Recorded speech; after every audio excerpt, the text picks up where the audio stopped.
नमस्कार, आप देख रहे हैं आज तक। मैं हूं आपके साथ रोहित सरदाना। शाम के 5 बजने वाले हैं और वक्त तो चला है दंगल का।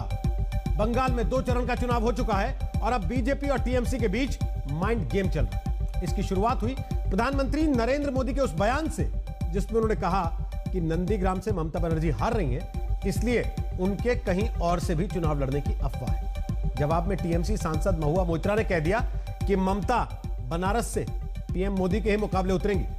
इसलिए दंगल में आज का मुद्दा है, क्या बंगाल में ममता का सीधा मुकाबला प्रधानमंत्री से दिखाने से टीएमसी को चुनावी फायदा होगा? क्या ऐसा करके ममता अभी से खुद को विपक्ष के चेहरे के तौर पर पेश करने की कोशिश कर रही है? वैसे तो टीएमसी ने एक तरह से साफ किया है कि कहीं और से ममता बंगाल में अब पर्चा नहीं भरेंगी, लेकिन जो माहौल है क्या उसमें कुछ भी मुमकिन है? चुनाव होवे या खेला होवे, बताएंगे आपको कौन कौन से मेहमान हमारे साथ हैं। पहले ये रिपोर्ट आपको दिखाते हैं। जरा बताइए ये अफवाह में कितनी सच्चाई है। यहां जो लोगों में कानाफूसी चल रही है कि आप अचानक किसी एक सीट पर आखिर में फॉर्म भरने जा रही हो, क्या ये सच्चाई है क्या? नंदीग्राम থেকে দিনহাটা আমি নন্দীগ্রামের মানুষকে অভিনন্দন জানাচ্ছি। কালকে যে 30টা জায়গায় ভোট হয়েছে, আগেও যে 30টা জায়গায় ভোট হয়েছে, তাদের অনেক অনেক অভিনন্দন। আমাদের মামাটি মানুষের খুব ভালো ভোট হয়েছে এবং নিশ্চিন্তে থাকুন, নিশ্চিন্তে থাকুন। আপনারা সবাই জয়ের পথের দিকে তাকিয়ে থাকুন।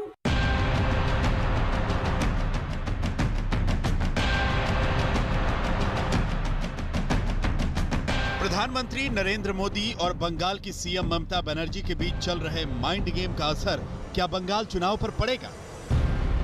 नंदीग्राम में जीत के ममता के दावे के बावजूद जब प्रधानमंत्री मोदी ने यह तंज किया कि ममता आखिरी चरण की किसी सेफ सीट की तलाश में है, तो टीएमसी ने एक कदम आगे बढ़कर 2024 के मुकाबले का दांव चल दिया है। पार्टी सांसद महुआ मोइत्रा का यह ट्वीट कल से ही चर्चा में है, जिसमें उन्होंने कहा, पीएम मोदी ममता बनर्जी पर प्रहार कर रहे हैं कि वो दूसरी सीट से लड़ रही हैं। हाँ मिस्टर प्राइम मिनिस्टर, वो लड़ेंगी और ये वाराणसी होगा। अपनी तैयारी कर लीजिए। Mahua said it in a tweet, yaar. Mahua has a great sense of humor. The Prime Minister doesn't have a good sense of humor or what? Listen, Mamata Banerjee stood for one seat. That's Nandigram. She's winning Nandigram. बीच चुनाव खुद को प्रधानमंत्री के मुकाबले खड़ा करने की कोशिश ममता की ओर से 2 दिन पहले भी हुई थी, जब ममता ने विपक्षी नेताओं को चिट्ठी लिखकर एकजुटता की बात की थी। उधर ममता की ओर से बार बार चुनाव आयोग पर भी निशाना साधा जा रहा है। ममता पोलिंग के दिन प्रधानमंत्री मोदी की रैलियों के प्रसारण को लेकर भी सवाल उठा चुकी है। Every time, every election day, Narendra Modi is used to come to Bengal and give address. Why election day he will be campaigning? If we cannot campaign in the election areas, then why every election day the Prime Minister of this country, along with all facilities, including Doordarshan, including all agency, why he will be addressing the people every election day? Is it not wrong? Is it not violation of the conduct of election rules? हालांकि ममता के इन बयानों को BJP ममता की हार का डर बताने में लगी है। मेरी बात याद रखिए, 60 में से 50 से ज्यादा सीटें भारतीय जनता पार्टी जीत चुकी है। दीदी, आपका जाने का समय आ चुका है। अब आप बच नहीं सकती है।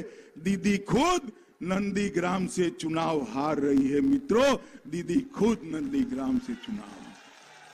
बंगाल के चुनाव में अभी 6 चरण बाकी हैं। अभी भी बाजी किसी ओर जा सकती है, इसीलिए दोनों ओर से कोई कमजोर दिखना नहीं चाहता। कोलकाता से प्रेमा राजाराम और इंद्रजीत कुंडू के साथ आज तक ब्यूरो। तो आपको बता दें कि दंगल में आज हमारे साथ सुधांशु त्रिवेदी हैं, वो बीजेपी के प्रवक्ता हैं, राज्यसभा के सांसद हैं। रेजू दत्ता हैं, वो तृणमूल कांग्रेस के प्रवक्ता हैं।